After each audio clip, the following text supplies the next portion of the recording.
കോഴിനെ കണ്ടോ? ഈ കോഴി നമ്മൾ അടവെച്ചാലും കഴിഞ്ഞ പ്രാവശ്യം അടവെച്ചപ്പം ആണ് അവൾക്ക് അടവെച്ച മുട്ടയും അതേപോലെ തന്നെ മറ്റുള്ള കോഴിയുടെ മുട്ടയും നല്ല തോതിൽ കുത്തിക്കുടിക്കുമായിരുന്നു. കാരണം മുട്ടയിടുക, കുത്തിക്കുടിക്കുക. അപ്പം എന്താ കാരണം വെച്ച് കഴിഞ്ഞാൽ ഞാൻ കൊടുക്കുന്ന തീറ്റ ആൾക്ക് പറ്റുന്നില്ല.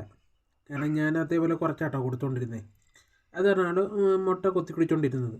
ഇപ്പോൾ എനിക്കൊരു പണി കിട്ടിയെന്ന് വെച്ച് കഴിഞ്ഞാൽ 2 കോഴി ഞാൻ അടവെച്ചു. ഒരു കോഴിക്ക് 11 മുട്ട വെച്ചു, രണ്ടാമത്തവൾക്കും 11 വെച്ചു. ആദ്യമേ വെച്ചവൾക്ക് ഇപ്പോൾ 8 മുട്ടയേ ഉള്ളൂ. ഈ അടവെക്കാത്ത കോഴിക്ക് വേറെ ഏതോ 2 കോഴിയും കൂടി മുട്ടയിട്ട് നോക്കിക്കേ, ഇത്രയും മുട്ടയുണ്ട്. സത്യം പറഞ്ഞാൽ എന്ത് ചെയ്യണമെന്ന് എനിക്കറിയത്തില്ല. ഇന്നിട്ട മുട്ടയുണ്ട്, ഇന്നലെ ഇട്ട മുട്ടയുണ്ട്, ഞാൻ ശ്രദ്ധിക്കാറില്ല. ഒന്നെങ്കിൽ ഇത് വിരിയിക്കണം, അല്ലെങ്കിൽ കളയണം. കാരണം ഇത് പറയാൻ കാരണം ഇവള് എല്ലാ മുട്ടയും കൊത്തിക്കുടിച്ചുകൊണ്ടിരുന്ന കോഴിയാണ് ഇത്രയും മുട്ട കടയിരിക്കുന്നത്. എത്രത്തോളം സക്സസ് ആകുമെന്ന് അറിയത്തില്ല. ഭക്ഷണം കൊടുത്തു കഴിഞ്ഞാൽ ഒരുമാതിരിപ്പെട്ട കോഴിയുടെ കംപ്ലൈൻറ്റ് മാറ്റാൻ